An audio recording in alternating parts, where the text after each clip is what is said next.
And the first speaker, let us welcome Dr. Max Lemke. Now, what is our goal here on this pillar on digital innovation hubs? One more. Yeah, the target is the access to digital technologies and expertise for everybody, within working distance for any industry, but with special focus for us on SMEs, mid-caps and non-tech companies. How? Digital innovation hubs across all Europe provide industry with access to all of this. And we want to network them, so we add value by being able to show that a demonstrator in one country is available for people elsewhere, and where we bring these actors together, where a competence center in one country could provide competences to a user in another one. So a market of innovation.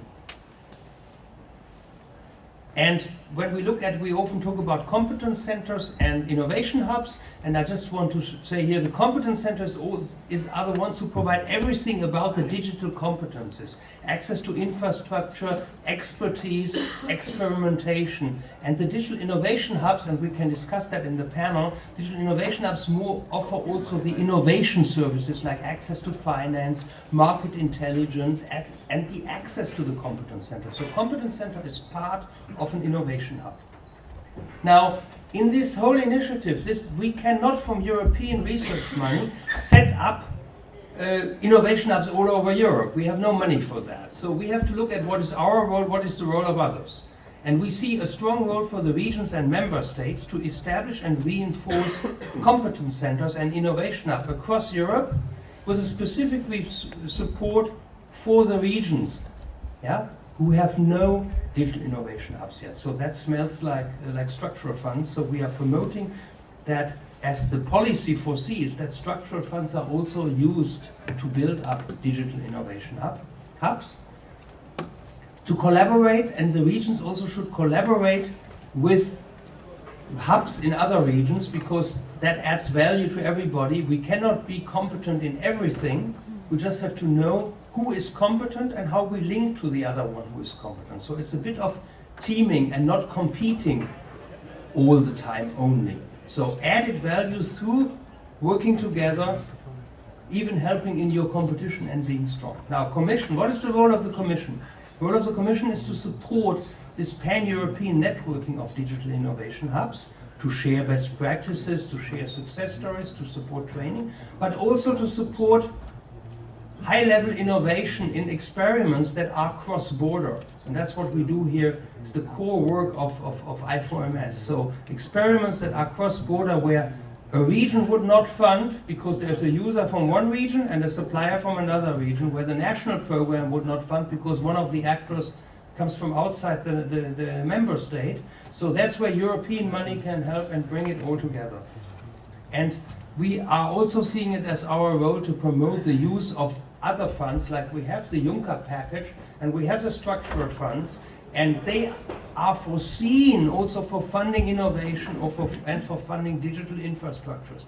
And we have to more combine that. Have in mind that when we look at a research and innovation program, we can only fund very high-level innovation for innovators and early adopters, because we have the excellence paradigm. That's our important point in the program. Whereas the structural funds, they can fund also mainstream innovation, and I think that makes the big difference. And we ask industry to also engage with competence centers. Now, we have done this in the last years, and I4MS was the first initiative that we started in 2013. And this will be the topic of the day. Yeah? So what I do now is just give you a bit of a smell of what we do during the day, today and tomorrow. So don't worry if you don't understand all the details. You should now just get the overview. Yeah?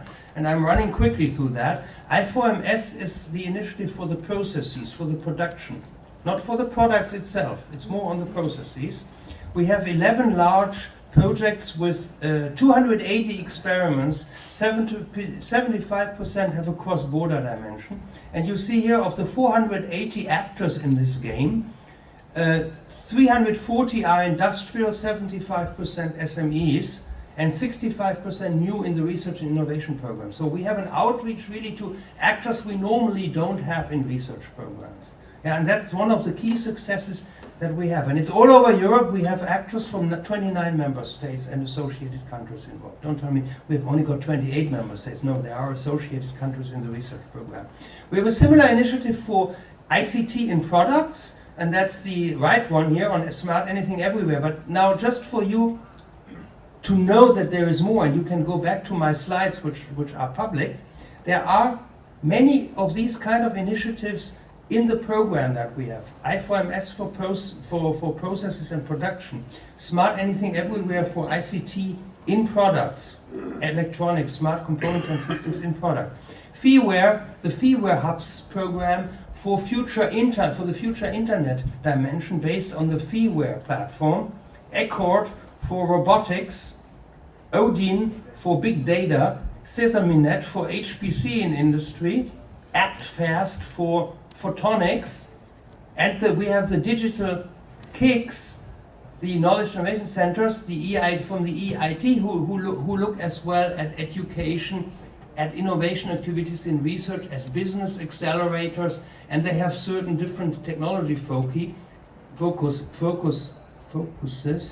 And the EIT ICT lab, there's always a fight on whether it's foci, it's not in Latin as far as I understood.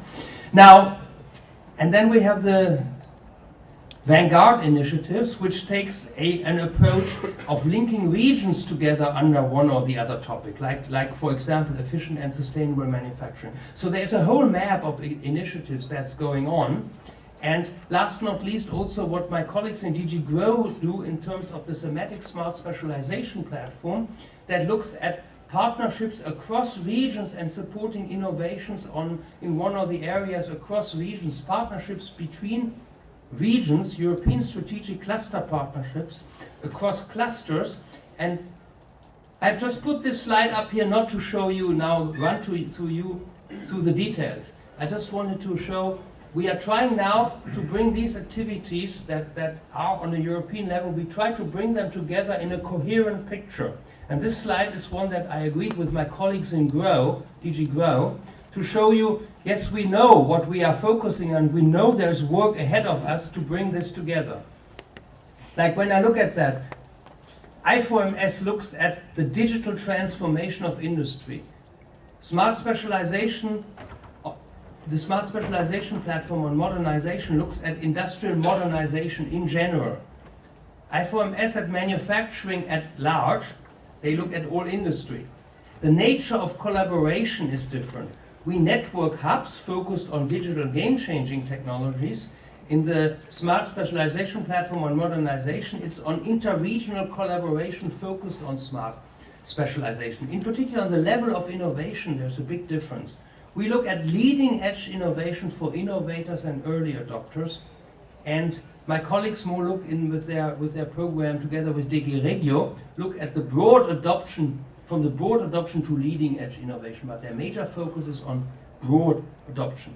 Yeah, these are two instruments that we are now trying to bring together with the structural funds dimension, with the Horizon 2020 dimension, and we try to create a coherent picture out of that. So that's a future vision.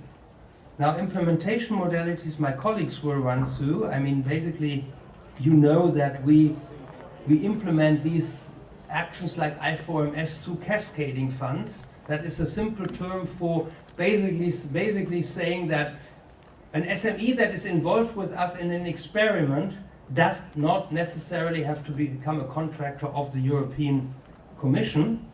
Now it's back. It was not me.